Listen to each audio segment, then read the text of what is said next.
देखिए, supreme court ने एक ऐसा जजमेंट दिया है जो 70 साल पुराने लॉ को नए नजरिए से डिफाइन करता है और ये जजमेंट सीधा लाखों विमेन की जिंदगी से जुड़ा हुआ है। बात हो रही है मॉरल ट्रैफिक प्रिवेंशन एक्ट 1956 की, या सिंपल वर्ड्स में ITPA। 298 पेजेस का ये वर्डिक्ट जस्टिस JB पर्दीवाला और जस्टिस R महादेवन की बेंच ने दिया है। मैं हूं रताना मित्तल और आप देख रहे हैं वन इंडिया हिंदी। और आज हम समझेंगे कोर्ट ने एग्जैक्टली क्या कहा, क्या नहीं कहा और इसका रियल इम्पैक्ट क्या है। सबसे पहले थोड़ा बैकग्राउंड। ITPA 1956 में इंट्रोड्यूस हुआ था। उस टाइम पर ट्रैफिकिंग और प्रोस्टिट्यूशन को सोसाइटी इमोरल नजरिए से देखती थी, इसलिए लॉ के नाम में इमोरल वर्ड यूज हुआ। लेकिन अब सुप्रीम कोर्ट ने एक इंपॉर्टेंट क्लैरिफिकेशन दिया है। कोर्ट ने कहा इस लॉ का पर्पस प्रोस्टिट्यूशन को कंप्लीटली खत्म करना या हर सेक्स वर्कर को क्रिमिनल ट्रीट करना नहीं है।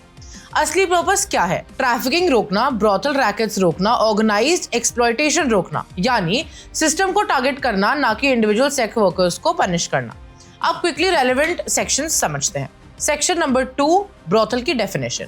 कोर्ट ने क्लियर किया, अगर एक एडल्ट वुमन अपने घर से अकेले बिना किसी थर्ड पार्टी या मिडिलमैन के काम करती है तो उसके घर ऑटोमेटिकली ब्रॉथल नहीं बनता। सेक्शन 7, पब्लिक प्लेसेस के पास प्रोस्टिट्यूशन पनिशेबल है, जैसे स्कूल्स, हॉस्पिटल्स, टेम्पल्स, हॉस्टल्स या नोटिफाइड एरियाज के 200 मीटर के अंदर। सेक्शन नंबर 8, पब्लिक में क्लाइंट्स को सोलिसिट करना या ओपनली ल्योर करना क्रिमिनल ऑफेंस है। और यहाँ एक बहुत इंपॉर्टेंट कॉन्स्टिट्यूशनल पॉइंट भी आता है। सुप्रीम कोर्ट ने आर्टिकल 21 साइट किया, right to life and dignity. Court ने कहा सेक्स वर्कर्स भी डिग्निटी और कॉन्स्टिट्यूशनल प्रोटेक्शन के अंदर आते हैं। पुलिस बिना प्रॉपर रीजन के उन्हें हरास, डिटेन या अरेस्ट नहीं कर सकती। और एक और इम्पॉर्टेंट अपडेट, जुलाई 2024 में नए क्रिमिनल लॉज आए, यानी BNS सेक्शन 143 ट्रैफिकिंग को पनिश करता है और सेक्शन 144 ट्रैफिक पर्संस के एक्सप्लॉयटेशन को, यानी फोकस एक्सप्लॉयटेशन पर है, ना सिर्फ कि इंडिविजुअल सेक्स वर्कर पर। अब आते हैं इस जजमेंट के सबसे इंपॉर्टेंट रूलिंग्स पर। पहली बात, कंसेंट मैटर्स। अगर एक adult woman voluntarily sex work कर रही है तो पुलिस उसे रेस्क्यू के नाम पर फोर्सफुली रिहैब होम नहीं भेज सकती। Without consent illegal. दूसरी बात, condoms are not evidence. Court ने क्लियरली कहा कॉन्डम्स रखना क्राइम का प्रूफ नहीं है। पुलिस कॉन्डम्स को एविडेंस बनाकर हरासमेंट नहीं कर सकती। ये पब्लिक हेल्थ और डिग्निटी दोनों का इशू है। तीसरी बात, मीडिया प्राइवेसी। रेड्स या रेस्क्यू ऑपरेशंस के टाइम सेक्स वर्कर्स की आइडेंटिटी रिवील नहीं की जा सकती, चाहे वो विक्टिम हो या एक्यूज्ड। प्राइवेसी का राइट सबको मिलता है। चौथी बात, solo worker is not a brothel. अगर एक वुमन अपने घर में अकेले काम कर रही है और कोई ट्रैफिकिंग, एक्सप्लॉयटेशन या ऑर्गेनाइज सेटअप नहीं है तो ITPA ऑटोमेटिकली अप्लाई नहीं होगा।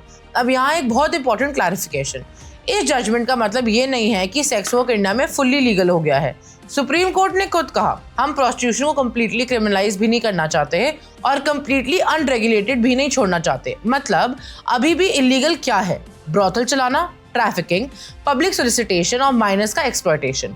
ये जजमेंट कोई नया लॉ नहीं बनाता, बस एग्जिस्टिंग लॉ को नए कॉन्स्टिट्यूशनल पर्सपेक्टिव से इंटरप्रेट करता है और इसी वजह से ये जजमेंट इतना सिग्निफिकेंट माना जा रहा है। तो दोस्तों, ये जजमेंट मैटर क्यों करता है? क्योंकि इंडिया में लाखों विमेन सेक्स वर्कर हैं, कुछ चॉइस से, कुछ मजबूरी से, लेकिन काफी टाइम तक रेड्स और पुलिसिंग में उन्हें क्रिमिनल की तरह ट्रीट किया गया है। सुप्रीम कोर्ट ने कहा नहीं, लॉ का काम एक्सप्लॉयटर्स को पनिश करना है, विक्टिम्स को नहीं। आर्टिकल 21, डिग्निटी और कंसेंट, ये सिर्फ लीगल वर्ड्स नहीं है, ये राइट्स हैं और सुप्रीम कोर्ट ने कहा इनको प्रोटेक्ट करना जरूरी है। Subscribe to One India and never miss an update. Download the One India app now.